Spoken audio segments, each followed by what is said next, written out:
2026 മുതൽ വിൽക്കുന്ന സാധനങ്ങളിൽ സഞ്ചാർ സാത്തി ആപ്പ് വേണം എന്ന് മന്ത്രി പറഞ്ഞിരിക്കുന്നു. ഇത് വലിയ വിവാദമായിട്ടുണ്ട്. ഈ വിവാദമായപ്പോൾ ഈ ആപ്പ് വേണമെങ്കിൽ ഡിലീറ്റ് ചെയ്യാമെന്ന് പറഞ്ഞിട്ടുണ്ട്. വാസ്തവത്തിൽ ഈ ആപ്പ് അത്ര അപകടകാരിയാണോ? അപകടകാരിയാണെന്നുള്ളതിന് തെളിവെന്ത്?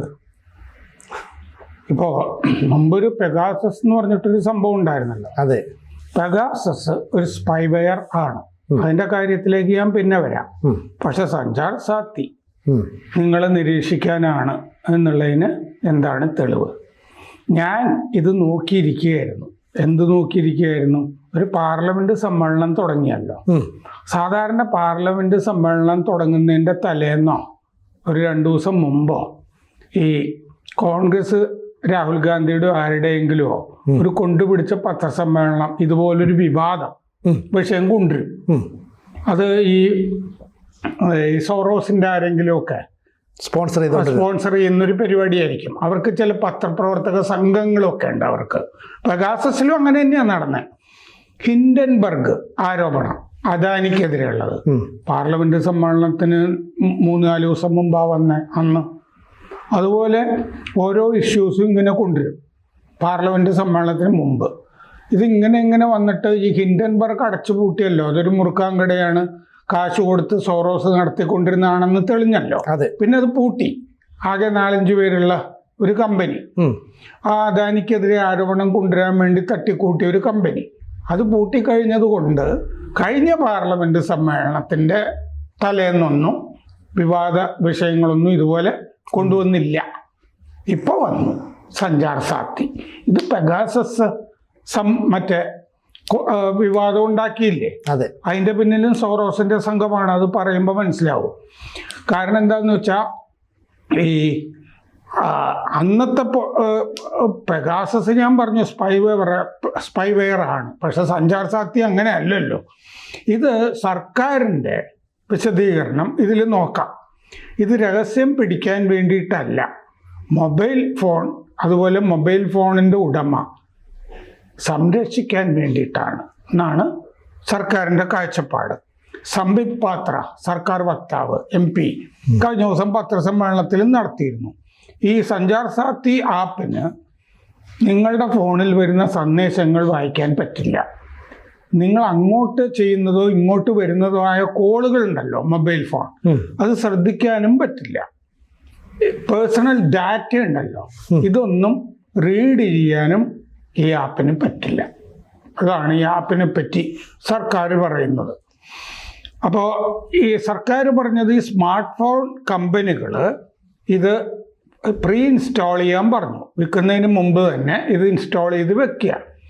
നിങ്ങളുടെ കയ്യിലുള്ള ഫോൺ ഉണ്ടല്ലോ വിറ്റ് കഴിഞ്ഞത്, അതിലേക്കിത് അയച്ചു തരിക.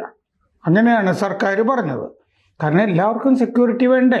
ഇപ്പൊ മറ്റേ ഡിജിറ്റൽ അറസ്റ്റും കാര്യങ്ങളും ഒക്കെ ധാരാളം നടക്കുന്നില്ലേ? മൊബൈൽ ഫോൺ വഴിയല്ലേ എല്ലാം കോടികളും ഒക്കെ ട്രാൻസാക്ട് ചെയ്ത് പോകുന്നതും ഒക്കെ. അങ്ങനെ കാര്യങ്ങളൊക്കെ നടക്കുമ്പോഴൊക്കെ ഇത് മുന്നറിയിപ്പ് കിട്ടുമായിരുന്നു, ഈ സഞ്ചാർ സാത്തി നമ്മുടെ ഫോണിൽ ഉണ്ടായിരുന്നെങ്കിൽ. അപ്പൊ ഇത് സൈബർ സെക്യൂരിറ്റി ആപ്ലിക്കേഷൻ എന്നുള്ള നിലയ്ക്കാണ് സർക്കാർ ഇൻസ്റ്റാൾ ചെയ്യാനായിട്ട് പറഞ്ഞത്. ഈ യൂസേഴ്സിന് വ്യാജ കോളുകൾ, ഫ്രോഡ് കോളുകൾ ധാരാളം വരുമല്ലോ, വ്യാജ കോളുകൾ, സന്ദേശങ്ങൾ ഒക്കെ വന്നു കഴിഞ്ഞാൽ റിപ്പോർട്ട് ചെയ്യാം. ഇത് വെബ്സൈറ്റും കൂടി ഉണ്ട് ഇതിൽ, അത് ചെയ്യാം. അതുപോലെ ഒരു ഫോൺ ആരെങ്കിലും കട്ടുകൊണ്ടുപോയി എന്നിരിക്കട്ടെ, അതിൻ്റെ വിവരങ്ങൾ അറിയാനും പറ്റും. ഈ സഞ്ചാർ സാത്തി ആപ്പ് അതിലുള്ളിടത്തോളം ഇതെവിടെ എങ്ങനെ എന്നുള്ളത് അറിയാൻ പറ്റും. ഇതിപ്പോ ആദ്യം ഈ പ്രശ്നം ഉന്നയിച്ചതാരാണ്? വയനാട്ടിൽ നിന്നുള്ള മുസ്ലിം ലീഗ് MLA പ്രിയങ്ക ഗാന്ധി ആണ് ഇത് ഉന്നയിച്ചത്. MP അവര് പറഞ്ഞത് സ്വകാര്യതയിലേക്കുള്ള കടന്നുകയറ്റമാണ് എന്ന് പറഞ്ഞു. മറ്റേ പുള്ളി പത്രസമ്മേളനമൊക്കെ നടത്തി പൊളിഞ്ഞിരിക്കുകയാണ്. അപ്പൊ പ്രിയങ്കയെ രംഗത്ത് ഇറക്കിയിരിക്കുകയാണ്. അപ്പൊ അവർ പറഞ്ഞത് സ്നൂപ്പിംഗ് ആണ് എന്ന് പറഞ്ഞാൽ സ്പൈ ചാര പരിപാടിയാണ്. ഈ കുടുംബത്തിനും ബന്ധുക്കൾക്കും സുഹൃത്തുക്കളും ഒക്കെ നമുക്ക് സന്ദേശം അയക്കാനായിട്ട് സ്വാതന്ത്ര്യം വേണം. ഇത് ഈ വികാരപരമായിട്ടേ കണക്കാക്കാനായിട്ട് അതിനു വേണ്ടിയിട്ടുള്ള വർത്താനായത്. സുഹൃത്തുക്കൾക്ക്, കാമുകിക്ക് അല്ലേ, കാമുകിന് ഒക്കെ സ്വാതന്ത്ര്യം. സർക്കാർ ഇതൊന്നും നിരീക്ഷിക്കരുത്. ഇതിൻ്റെ കൂടെ ഗാർഗയും ഈ ആരവത്തിൽ പങ്കുചേർന്നിട്ട് പറഞ്ഞു, ജനങ്ങളുടെ ശബ്ദം അടിച്ചമർത്താൻ വേണ്ടിയിട്ടുള്ള ആപ്പാണിത്. അയാൾക്ക് എന്ത് കോപ്പാണ് അറിയാവുന്നത് അല്ലേ, ഏകാധിപത്യ പ്രവണതകളാണിത് എന്ന് പറഞ്ഞു. എന്നിട്ട് ഇതിൻ്റെ കൂടെ അയാൾ പറഞ്ഞു ഇൻകം ടാക്സ് നിയമം, RTA ആക്ട്, പെഗാസസ്, ഇങ്ങനെ പലതും കൊണ്ടുവന്നു സർക്കാർ. പ്രതിപക്ഷ നേതാക്കൾ, ജഡ്ജിമാര്, പത്രപ്രവർത്തകര്, മന്ത്രിമാര്, ഇവരെ മുഴുവൻ അല്ലേ നിരീക്ഷിച്ചുകൊണ്ടിരുന്നു. അപ്പോൾ ഇത് സംബിത് പാത്ര പറഞ്ഞു, ഡിജിറ്റൽ ഫ്രോഡ് കണ്ടുപിടിക്കുക, ഒരു മൊബൈൽ ഫോൺ നഷ്ടപ്പെട്ടാൽ കണ്ടുപിടിക്കുക അല്ലേ, ഇതൊക്കെയാണ് ഇതിൻ്റെയൊക്കെ ഒരു ഗുണം എന്ന് പറഞ്ഞു. അപ്പൊ മൊബൈൽ ആപ്പ് പ്ലസ് വെബ്സൈറ്റ്, അതാണ് ഇതിൻ്റെ അകത്ത് ഉള്ളത്.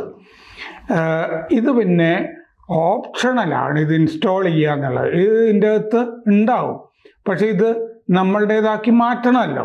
അത് ഓപ്ഷണലാണെന്ന് മന്ത്രി ജ്യോതിരാദിത്യ സിന്ധ്യ ഇത് പ്രീ ഇൻസ്റ്റാൾ ചെയ്ത് നമുക്ക് കിട്ടുമെങ്കിലും നമ്മളിത് രജിസ്റ്റർ ചെയ്യണമല്ലോ. അത് നമ്മുടെ ഇഷ്ടം പോലെ ചെയ്യാം, നിങ്ങൾക്ക് വേണമെങ്കിൽ ഇത് ഡിലീറ്റും ചെയ്യാം എന്ന് പറഞ്ഞിട്ടുണ്ട്. പിന്നെയും എന്താ ഇതിൻ്റെ അകത്ത് ഇഷ്യൂ വരുന്നത്, അപ്പോൾ ഇത് ഒരു മോഷ്ടിച്ചു കൊണ്ടുപോയൊരു ഫോൺ ബ്ലോക്ക് ചെയ്യുക, പിന്നെ നമ്മുടെ പേരിലുള്ള മൊബൈൽ കണക്ഷനുകൾ മുഴുവൻ ചെക്ക് ചെയ്യുക, ഇതുകൊണ്ടുള്ള ഗുണം. പിന്നെ ഈ ഇതുവഴി ഉള്ള ഫ്രോഡുകൾ റിപ്പോർട്ട് ചെയ്യുക. ഈ സ്റ്റോളൻ മൊബൈൽ ഉപയോഗിച്ചാൽ, ഈ കട്ടുകൊണ്ടുപോയ, നമ്മുടെ കട്ടുകൊണ്ടുപോയ മൊബൈൽ വേറെ ആരെങ്കിലും ഉപയോഗിച്ചാൽ ട്രേസ് ജനറേഷൻ ഉണ്ടാക്കുക. ഇത് ട്രേസ് ചെയ്യാനുള്ള സിഗ്നലുകൾ അല്ലേ ഉണ്ടാക്കുക. അപ്പം തന്നെ അത് ഉണ്ടാവും, വേറൊരാളാണ് ഉപയോഗിക്കുന്നതെങ്കിൽ തട്ടിപ്പ് പിടിക്കപ്പെടും. കിട്ടിക്കഴിഞ്ഞാൽ അൺബ്ലോക്ക് ചെയ്യുക.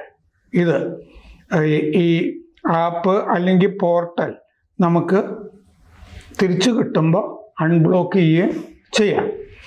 അപ്പോൾ ഇത് ആപ്പിൾ സ്റ്റോറിൽ ആപ്പിൾ ചെയ്യില്ല എന്ന് പറഞ്ഞിട്ടുണ്ട്. അപ്പോൾ ആ ആപ്പിളിൻ്റെ ഇതിൽ ഇത് പറഞ്ഞിരുന്നില്ല സർക്കാർ.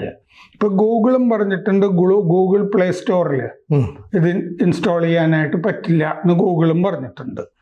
അപ്പൊ international mobile equipment identity IMEI നമ്പറുകൾ ഉണ്ടല്ലോ, ആ നമ്പറുകൾ വഴിയാണ് ഈ മോഷ്ടിക്കപ്പെട്ട ഫോണൊക്കെ ട്രാക്ക് ചെയ്യാൻ പറ്റുന്നത്. ഓരോ ഫോണിനും ഓരോ നമ്പർ ഉണ്ടല്ലോ, IMEI നമ്പർ ഉണ്ട്. അപ്പൊ അത് വെച്ചിട്ടാണ് ട്രാക്കിംഗ് മോഷ്ടിക്കപ്പെട്ടു കഴിഞ്ഞാൽ നടത്തുന്നത്. അതൊരു 15 ഡിജിറ്റ് 15 അക്കമുള്ള കോഡാണത്. ഈ IMEI എന്ന് പറയുന്നത് 15 ഡിജിറ്റുള്ള കോഡ്.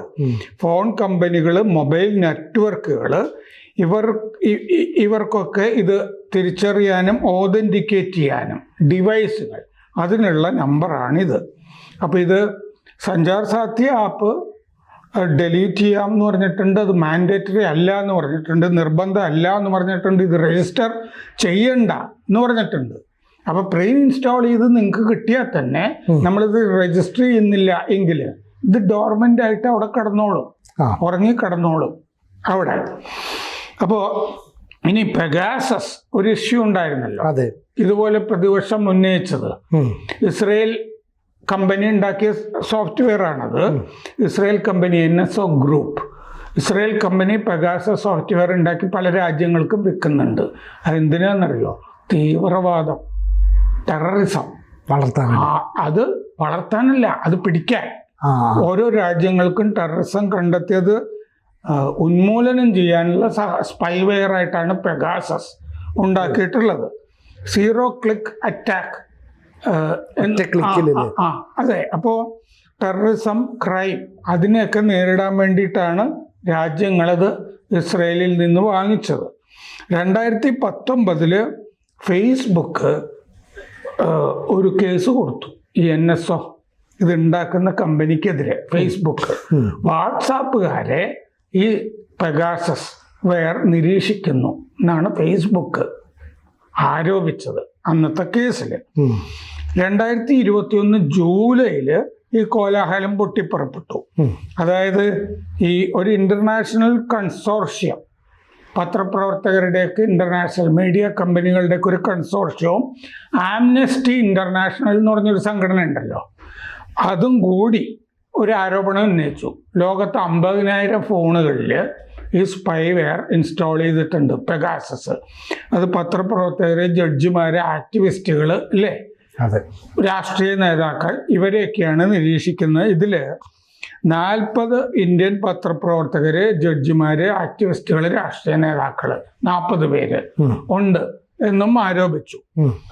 എൻറാം കോടതി പോയി, സുപ്രീം കോടതി ചോദിച്ചു, അല്ല ദേശവിരുദ്ധത ഉണ്ടെന്നിരിക്കട്ടെ, അതിനെ ഉന്മൂലനം ചെയ്യാൻ ഇങ്ങനൊരു സ്പൈവെയർ ഉപയോഗിച്ചാൽ എന്താ തെറ്റ്? ഒന്നും മറുപടി പറയുന്നില്ല. അന്ന് സുപ്രീം കോടതി ചോദിച്ചു, അങ്ങനെ ഉപയോഗിച്ചാൽ എന്താണ് തെറ്റ്? 40 ഇന്ത്യൻ വ്യക്തികളെ നിരീക്ഷിക്കാനായിട്ട് ഉപയോഗിച്ചു എന്നല്ലേ പറയുന്നത്. അല്ലാതെ ഇന്ത്യയിലെ എല്ലാവരുടെയും മൊബൈൽ ഫോണിൽ പെഗാസസ് ഉണ്ടായിരുന്നോ? ഇല്ല. 40 പേരെന്നാണ് ഈ ഇന്റർനാഷണൽ കൺസോർഷ്യം. അവിടെയാണ് നമുക്ക് ഈ ഡീപ് സ്റ്റേറ്റിനെ സംശയം വരുന്നത്. ഇന്റർനാഷണൽ കൺസോർഷ്യം ഓഫ് ജേർണലിസ്റ്റ് എന്നാ പറഞ്ഞത്. അത് സോറോസിന്റെ ടീമായിരിക്കില്ലേ? ആംനസ്റ്റി ഇന്റർനാഷണൽ ഇന്ത്യയിൽ നിന്ന് കെട്ടിപ്പൂട്ടി വിട്ടില്ലേ ആംനസ്റ്റി ഇന്റർനാഷണലിനെ? അത് സംശയാസ്പദ സംഘടനയാണ് അല്ലേ? മനുഷ്യാവകാശ ലംഘനം നടക്കുന്നു ഇന്ത്യയിൽ എന്നൊക്കെ നിരന്തരം ആരോപിക്കാൻ വേണ്ടിയിട്ടുള്ളതല്ലേ ഈ ആംനസ്റ്റി ഇന്റർനാഷണൽ എന്നുള്ളത്. അപ്പോ 2021 ജൂലൈയിൽ പെഗാസസിനെതിരെ വന്നത് തന്നെ സംശയാസ്പദമായ കേന്ദ്രങ്ങളിൽ നിന്നാണ് ആരോപണം വന്നത്. അതിലും പറഞ്ഞത് 40 പേരുടെ കാര്യമാണ്. ഇതിലാണെങ്കിൽ അങ്ങനെ ഒരു സംഖ്യയില്ല. ഇത് ആരെങ്കിലും നിരീക്ഷിച്ചു എന്നും വിവരമില്ല. ഇൻസ്റ്റാൾ ചെയ്ത ശേഷം ആരെങ്കിലും നിരീക്ഷിച്ചോ? ഇല്ല. ഇൻസ്റ്റാൾ ചെയ്യാൻ തന്നെ സമ്മതിക്കുന്നില്ല. മാത്രമല്ല ഇത് ആപ്പ് ഡിലീറ്റ് ചെയ്യാമെന്നും പറയുന്നുണ്ടല്ലോ. എല്ലാം പറഞ്ഞിട്ടുണ്ട്. ഇത് മാൻഡേറ്ററി അല്ല, നിർബന്ധമല്ല. ഇത് ഡിലീറ്റ് ചെയ്യാം, രജിസ്റ്റർ ചെയ്യേണ്ട, ഡോർമെന്റ് ആയിട്ട് കിടക്കും, വേണമെങ്കിൽ ഡിലീറ്റും ചെയ്യാം എന്നും പറഞ്ഞിട്ടുണ്ട്. അപ്പോൾ ഈ എന്താ പറയുക, ഇരുട്ട് മുറിയില്ലേ കറുത്ത പൂച്ചയെ തെരിയുക എന്ന് പറയുന്ന പരിപാടിയില്ലേ, അതാണ് ചെയ്തുകൊണ്ടിരിക്കുന്നത്. ഇത്തവണ സോറോസിന് ഇത്രേ ചെയ്യാൻ പറ്റിയിട്ടുള്ളൂ. പ്രേക്ഷകരോട് ഒരു അഭ്യർത്ഥനയുണ്ട്. ABC-ക്ക് ഒരു ഹിന്ദി ചാനൽ കൂടിയുണ്ട്.